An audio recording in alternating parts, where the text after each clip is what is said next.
जय हिंद दोस्तों, स्वागत है आप सभी का आपके अपने यूट्यूब चैनल में। दोस्तों आज डिस्कस करने वाले हैं भूगोल के ज्योग्राफी के से रिलेटेड बहुत ही महत्वपूर्ण प्रश्न जो सभी परीक्षाओं की दृष्टि से इम्पोर्टेंट होने वाले हैं। तो आप दोस्तों वीडियो को पूरा जरूर देखिए।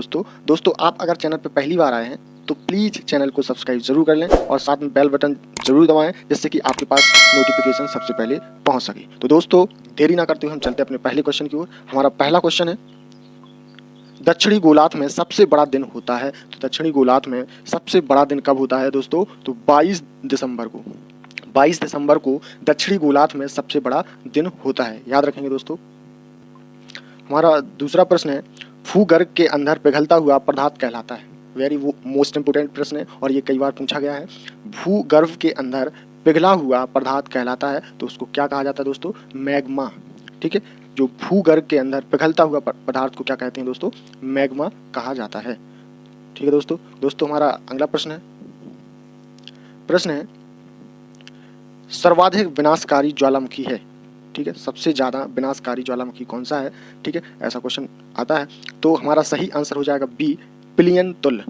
ठीक है, बी हमारा क्या हो जाएगा? करेक्ट आंसर हो जाएगा प्लियन तुल, हमारा सर्वाधिक विनाशकारी ज्वालामुखी है, याद रखेंगे। दोस्तों प्रश्न है, निम्नलिखित भूकंप तरंगों में कौन सबसे पहले भूकंप मापी यंत्र पर अंकित होती है? ठीक है दोस्तों, तो हमारा सही आंसर हो जाएगा ए, पी। ठीक है, पी भूकंप तरंग सबसे पहले भूकंप मापी यंत्र पर अंकित होती है। ठीक है दोस्तों, तो इसमें ऑप्शन में दिए थे पी, एस, एल, एक सभी एक साथ, तो हमारा सही आंसर हो जाएगा ए, पी। ठीक है, हमारा अगला प्रश्न है, कर्क रेखा तथा मकर रेखा के मध्य भाग को क्या कहते हैं? कर्क रेखा तथा मकर रेखा के मध्य भाग को क्या कहा जाता है या क्या कहते हैं? तो इसका सही आंसर हो जाएगा उष्ण कटिबंध। ठीक है, क्या कहा जाता है दोस्तों? उष्ण कटिबंध कहा जाता है, याद रखेंगे। दोस्तों हमारा अगला प्रश्न है हमारा, निम्नलिखित में से कौन सी ग्रहीय पवनें नहीं है? ठीक है, निम्नलिखित में से कौन सी ग्रहीय पवनें नहीं है? तो हमारा सही आंसर हो जाएगा ऑप्शन ए, मानसूनी हवाएं। मानसूनी हवाएं ग्रहीय पवनें नहीं हैं। ठीक है दोस्तों, तो याद रखेंगे। दोस्तों अगर वीडियो अच्छा लगे तो लाइक जरूर करें। ठीक है दोस्तों हमारा प्रश्न है, कर्क रेखा किस राज्य से होकर गुजरती है? ठीक है, तो ये चार ऑप्शन दिए हैं, उड़ीसा, झारखंड, उत्तर प्रदेश, आंध्र प्रदेश। तो इसमें हमारा सही आंसर क्या हो जाएगा दोस्तों? झारखंड। झारखंड राज्य से कर्क रेखा गुजरती है। दोस्तों हमारा अगला प्रश्न है, भारतीय मानक समय रेखा यमंत्र नहीं गुजरती है। भारतीय मानक समय रेखा नहीं गुजरती है, तो कहाँ से? इसका सही आंसर हो जाएगा दोस्तों सी, महाराष्ट्र। ठीक है, महाराष्ट्र क्या हो जाएगा? करेक्ट आंसर हो जाएगा। दोस्तों हमारा अगला प्रश्न है, पीर पंजाल की श्रेणी पाई जाती है, तो कहाँ पाई जाती है? जम्मू एंड कश्मीर। ठीक है, पीर पंजाल की श्रेणी पाई जाती है, तो कहाँ पाई जाती है? हमारा ऑप्शन बी सही हो जाएगा, जम्मू एवं कश्मीर में। हमारा प्रश्न है, नर्मदा एवं ताप्ती नदियों के मध्य स्थित है। नर्मदा एवं ताप्ती नदियों के मध्य स्थित है, तो इसका सही आंसर हो जाएगा बी, सतपुड़ा श्रेणियाँ। ठीक है, क्या हो जाएगा? सतपुड़ा श्रेणियाँ। नर्मदा एवं ताप्ती नदियों के बीच कहें या मध्य कहें, तो क्या है? सतपुड़ा श्रेणियाँ स्थित हैं। दोस्तों हमारा प्रश्न है, भारत की दक्षिणतम पर्वत श्रेणी है, तो कौन सी है दोस्तों? कर्डमम। कौन सी है? कर्डमम, याद रखेंगे। ऑप्शन सी हमारा सही हो जाएगा। दोस्तों हमारा प्रश्न है, मेघालय का पठार भाग है, तो कौन सा? बी हमारा सही आंसर हो जाएगा, प्राद्वीपीय खंड का। ठीक है, मेघालय का पठार किसका भाग है? तो प्राद्वीपीय खंड का भाग है, याद रखेंगे दोस्तों। हमारा प्रश्न है, भारत की सर्वाधिक वर्षा मुख्यतः प्राप्त होती है। भारत की सर्वाधिक वर्षा मुख्यतः प्राप्त होती है, तो कहाँ से होती है? दक्षिण पश्चिम मानसून से। ठीक है, कहाँ से होती है? दक्षिण पश्चिम मानसून से भारत की सर्वाधिक वर्षा प्राप्त होती है। दोस्तों हमारा अगला प्रश्न है, वेरी मोस्ट इंपोर्टेंट प्रश्न है, प्रश्न है, बांग्लादेश में गंगा नदी को पुकारा जाता है या कहा जाता है, तो क्या कहा जाता है दोस्तों? पद्मा। ठीक है, बांग्लादेश में गंगा नदी को पद्मा के नाम से जाना जाता है या पद्मा पुकारा जाता है? तो याद रखेंगे दोस्तों हमारा अगला प्रश्न है तमिलनाडु में मानसून के सामान्य महीने कौन से हैं? ठीक है, तमिलनाडु में मानसून के सामान्य महीने कौन से हैं? तो इसका सही आंसर हो जाएगा नवंबर एवं दिसंबर। ठीक है, नवंबर एवं दिसंबर तमिलनाडु में मानसून के सामान्य महीने हैं, याद रखेंगे। दोस्तों हमारा अगला प्रश्न है हमारा भारत में सबसे कम वर्षा वाला स्थान कौन सा है? वेरी वेरी मोस्ट इंपोर्टेंट प्रश्न है दोस्तों, और ये एग्जाम में कई बार पूछा गया है प्रश्न है। तो इसका सही आंसर हो जाएगा ए, लेह। भारत में सबसे कम वर्षा कहाँ होती है? लेह लद्दाख में होती है, याद रखेंगे दोस्तों। हमारा अगला प्रश्न है मृदा अपरदन रोका जा सकता है?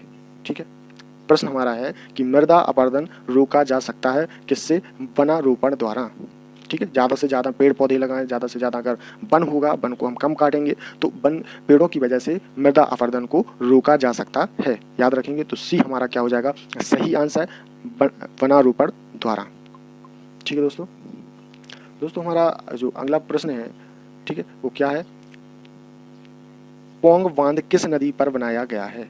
ठीक है, पोंग बांध किस नदी पर बनाया गया है? तो इसका सही आंसर हो जाएगा, तो दोस्तों इसका सही आंसर हो जाएगा ये ब्यास नदी पर बनाया गया है।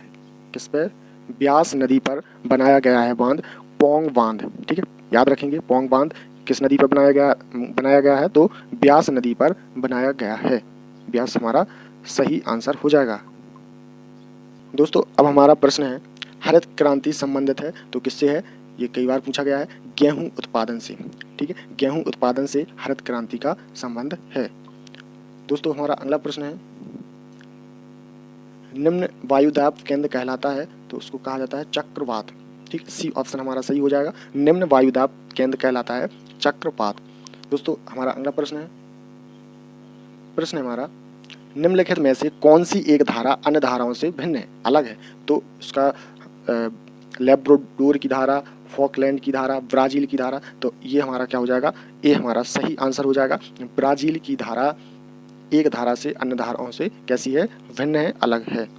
दोस्तों हमारा अगला प्रश्न हमारा है वर्ष भर रात और दिन कहाँ बराबर होते हैं?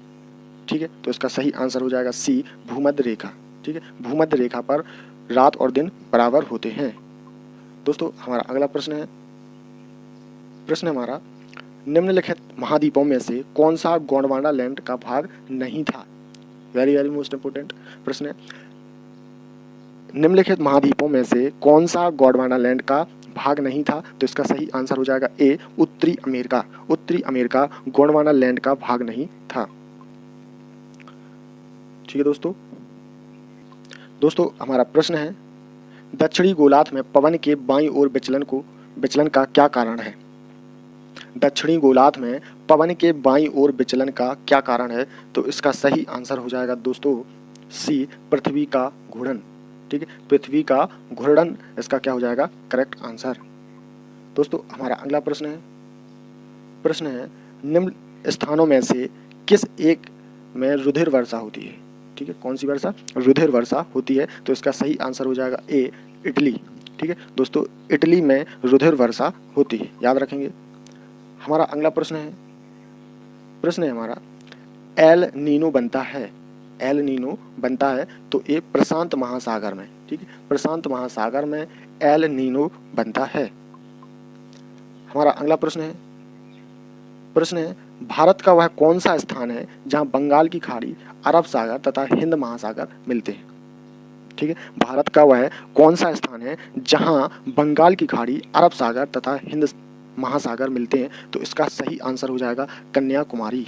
ठीक है, क्या हो जाएगा दोस्तों? कन्याकुमारी एक ऐसा स्थान है जहां पर बंगाल की खाड़ी, अरब सागर तथा हिंद सागर में मिलते हैं, याद रखेंगे। ठीक है, इसका इंदिरा पॉइंट गलत हो जाएगा, नागरकोइल नहीं होगा, रामेश्वरम नहीं होगा, क्या होगा दोस्तों? कन्याकुमारी इसका करेक्ट आंसर हो जाएगा। अब हम बात करने वाले हैं दोस्तों 28 प्रश्न की। 28वां प्रश्न चंद्र ग्रहण कब होता है? ठीक है, प्रश्न हमारा है कि चंद्र ग्रहण कब होता है? ये भी एग्जाम में कई बार पूछा गया है। तो इसका सही आंसर हो जाएगा दोस्तों ऑप्शन बी, जब पृथ्वी सूर्य और चंद्रमा के बीच आ जाती है। कब होता है दोस्तों? जब पृथ्वी सूर्य और चंद्रमा के बीच आ जाती है। ठीक है, तब हमारा क्या होता है? चंद्र ग्रहण होता है। ठीक है दोस्तों, तो याद रखेंगे। अब हमारा 29वां प्रश्न है, पूर्वी घाट एवं पश्चिमी घाट का मिलन स्थल है। पूर्वी घाट एवं पश्चिमी घाट का मिलन स्थल है कौन सा? नीलगिरी। नीलगिरी हमारा क्या हो जाएगा? सही आंसर हो जाएगा, जहां पर नीलगिरी में दोस्तों पूर्वी घाट एवं पश्चिमी घाट का मिलन स्थल है। हमारा अगला प्रश्न है भारत के निम्न राज्यों में से किस में सागवान के वन पाए जाते हैं? ठीक है, भारत में सबसे ज़्यादा सागवान के वन कहाँ पाए जाते हैं, तो किस राज्य में पाए जाते हैं? तो इसका सही आंसर हो जाएगा ए ऑप्शन मध्य प्रदेश। ठीक है, मध्य प्रदेश में सागवान के वन पाए जाते हैं। ठीक है दोस्तों, सबसे ज़्यादा उत्तर प्रदेश में नहीं है, झारखंड में बहुत कम है, कर्नाटक में बहुत कम है। दोस्तों हमारा अगला प्रश्न है, अतः उष्णकटिबंधीय अभिसरण क्षेत्र प्राह कहाँ पर होता है? अतः उष्णकटिबंधीय अभिसरण क्षेत्र प्राह कहाँ पर होता है? तो इसका सही आंसर हो जाएगा विषुवत वृत्त के निकट। कहाँ होता है दोस्तों? विषुवत वृत्त के निकट होता है। दोस्तों हमारा अगला प्रश्न है हमारा, पृथ्वी को अपने अक्ष पर 1 डिग्री घूमने में कितना समय लगता है? पृथ्वी को अपने अक्ष पर 1 डिग्री घूमने में कितना समय लगता है? तो इसका सही आंसर हो जाएगा दोस्तों 4 मिनट। पृथ्वी को अपने अक्ष पर 1 डिग्री घूमने में 4 मिनट का समय लगता है। हमारा अगला प्रश्न है, निम्नलिखित में से कौन सा ऋतुओं में परिवर्तन का कारण है? ठीक है, तो क्या है दोस्तों? सूर्य के चारों ओर पृथ्वी की स्थिति में परिवर्तन। ठीक है, सूर्य के चारों ओर पृथ्वी की स्थिति में परिवर्तन ऋतुओं में परिवर्तन का कारण है। ठीक है दोस्तों वीडियो को लाइक ज़रूर करें, ठीक है, और दोस्तों में शेयर करें, और प्लीज़ चैनल को सब्सक्राइब जरूर कर लें। दोस्तों हमारा प्रश्न है, गरजता चालीसा है, तो ये क्या है? पछुआ। ठीक है, गरजता चालीसा है, क्या है ये? ऑप्शन सी हमारा सही हो जाएगा, पछुआ। दोस्तों हमारा अगला प्रश्न है कौन सा युग्म सही नहीं है? तो इसमें से कौन सा ऑप्शन करेक्ट नहीं है ये बताना हमें। तो ए हमारा क्या है? फोन शुष्क और गर्म पवन, ये हमारा क्या हो जाएगा? सही। बी हमारा ऑप्शन है चिनूक हिम भक्षी, ये भी हमारा सही हो जाएगा। सी ऑप्शन है मृष्टल शीत ऋतु, ये भी हमारा सही हो जाएगा। तो डी ऑप्शन क्या हो जाएगा? हमारा गलत हो जाएगा, बोरा उत्तरी अमेरिका। ठीक है, बोरा उत्तरी अमेरिका क्या हो जाएगा? हमारा रॉन्ग हो जाएगा। ठीक है, हमारा अगला प्रश्न है निम्नलिखित में से कौन सी स्थायी पवनें हैं? ठीक है, तो इसका करेक्ट आंसर हो जाएगा ऑप्शन ए व्यापारिक पवनें। व्यापारिक पवनें स्थायी पवनें होती हैं, याद रखेंगे। हमारा अगला प्रश्न है दोस्तों, सामान्यतः पवनों की दिशा होती है, तो कौन सी होती है? तो इसका सही आंसर हो जाएगा उच्च वायुदाब से निम्न वायुदाब की ओर। ठीक है, पवनों की दिशा कैसी होती है? उच्च वायुदाब से निम्न वायुदाब की ओर। ठीक है, हाई से लो की तरफ होती है, याद रखेंगे। हमारा अगला प्रश्न हमारा है, निम्नलिखित में से कौन सा सागर 3 महाद्वीपों से घिरा हुआ है? ठीक है, निम्नलिखित में से कौन सा सागर 3 महाद्वीपों से घिरा हुआ है? तो इसका सही आंसर हो जाएगा भूमध्य सागर। भूमध्य सागर। ठीक है, भूमध्य सागर 3 महाद्वीपों से घिरा हुआ सागर है, याद रखेंगे दोस्तों। हमारा अगला प्रश्न है, जिस अक्षांश पर वार्षिक तापंतर न्यूनतम होता है वह है क्या? भूमध्य रेखा। ठीक है, जिस अक्षांश पर वार्षिक तापंतर न्यूनतम होता है वह कौन सा है? भूमध्य रेखा, याद रखेंगे। सवाना घास के मैदान कहाँ हैं? ठीक है, कई बार पूछा हुआ प्रश्न है ये। सवाना घास के मैदान कहाँ हैं? तो इसका सही आंसर हो जाएगा अफ्रीका में। ठीक है, अफ्रीका में दोस्तों सवाना घास के मैदान हैं, पाए जाते हैं। प्रश्न है, निम्नलिखित में से कौन सा ग्रह आंतरिक ग्रह नहीं है? ठीक है, तो मंगल ग्रह आंतरिक ग्रह है, पृथ्वी भी आंतरिक ग्रह है, शुक्र भी आंतरिक ग्रह है, लेकिन शनि क्या है? आंतरिक ग्रह नहीं है। तो याद रखेंगे कि आंतरिक ग्रह कौन नहीं है? तो शनि आंतरिक ग्रह नहीं है। हमारा अगला प्रश्न है, उच्च दाब क्षेत्र से भूमध्य सागर की ओर चलने वाली पवनें होती हैं। ठीक है, हाई प्रेशर क्षेत्र से यानी कि उच्च दाब क्षेत्र से भूमध्य सागर की ओर चलने वाली पवनें होती हैं। कौन सी पवनें होती हैं दोस्तों? व्यापारिक पवनें। ठीक है, कौन सी होती हैं? व्यापारिक पवनें होती हैं, याद रखेंगे। दोस्तों हमारा अगला प्रश्न है, निम्नलिखित में से किस एक को भोर का तारा के नाम से जाना जाता है। ठीक है, तो हमारा सही आंसर हो जाएगा शुक्र। दोस्तों शुक्र ग्रह को भोर का तारा, साय का तारा, ठीक है, पृथ्वी की बहन के नाम से जाना जाता है। तो इससे शुक्र से रिलेटेड कई प्रश्न बनते हैं। ठीक है, और तो इससे तो यही बनता है कि भोर का तारा किसे कहा जाता है, शाम का तारा किसे कहा जाता है, पृथ्वी की बहन किसे कहा जाता है, सबसे गर्म ग्रह किसे कहा जाता है। ठीक है, तो इसके आंसर हो जाएंगे शुक्र ग्रह। ठीक है दोस्तों हमारा प्रश्न है, जब दिन और रात की अवधि बराबर होती है तो सूर्य की किरणें सीधी पड़ती हैं किस पर, भूमध्य रेखा पर। ठीक है, जब दिन और रात की अवधि बराबर होती है तो सूर्य की किरणें सीधी पड़ती हैं किस पर, भूमध्य रेखा पर। तो बी हमारा क्या हो जाएगा करेक्ट आंसर। दोस्तों हमारा प्रश्न है, भारत के किस राज्य में फुलहर झील स्थित है। ठीक है, झीलों से भी कई बार एग्जाम में कई प्रश्न पूछे जाते हैं। तो भारत के किस राज्य में फुलहर झील स्थित है, तो इसका सही आंसर हो जाएगा उत्तर प्रदेश। ठीक है, उत्तर प्रदेश में दोस्तों फुलहर झील स्थित है। हमारा अगला प्रश्न है, सदाबहार वर्षा वन पाए जाते हैं तो ब्राजील में। ठीक है, सदाबहार वर्षा वन पाए जाते हैं ब्राजील में। तो बी हमारा क्या हो जाएगा करेक्ट आंसर।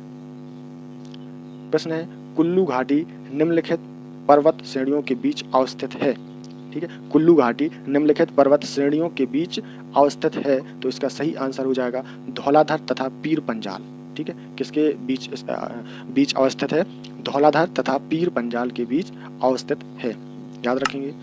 हमारा अगला प्रश्न है, इंदिरा गांधी नगर का उद्गम स्थल है कौन सा, हरिके बैराज। ठीक है, सी हमारा क्या हो जाएगा करेक्ट आंसर। इंदिरा गांधी नहर का उद्गम स्थल है हरिके बैराज, याद रखेंगे दोस्तों। हमारा प्रश्न है, चंबल नदी पर कौन सा बांध निर्मित है, तो इसका करेक्ट आंसर हो जाएगा ऑप्शन सी गांधी सागर। चंबल नदी पर गांधी सागर बांध निर्मित है, याद रखेंगे। ठीक है, हमारा अगला प्रश्न है, निम्नलिखित में से किस भारतीय राज्य की सीमाएं भूटान राष्ट्र के साथ नहीं मिलती हैं। ठीक है, प्रश्न है, किस भारतीय राज्य की सीमाएं भूटान राष्ट्र के साथ नहीं मिलती हैं, तो इसका करेक्ट आंसर हो जाएगा दोस्तों मेघालय। ठीक है, क्या हो जाएगा मेघालय ऐसा राज्य है जिसकी सीमाएं भूटान राष्ट्र के साथ नहीं मिलती हैं। ठीक है, तो याद रखेंगे बी हमारा क्या हो जाएगा करेक्ट आंसर। ठीक है दोस्तों, तो दोस्तों हमने आपके लिए 50 प्रश्न लेकर आए थे। ये सभी प्रश्न बहुत ही महत्वपूर्ण थे दोस्तों। तो आपने आशा करते हैं कि आपने पूरा वीडियो देखा होगा। ठीक है, तो आपको वीडियो अच्छा लगे तो प्लीज़ वीडियो को लाइक जरूर कर दें और चैनल को शेयर करें और प्लीज़ चैनल को सब्सक्राइब जरूर करें। ठीक है, और फिर मिलेंगे एक न्यू वीडियो के साथ। जय हिंद, नमस्कार।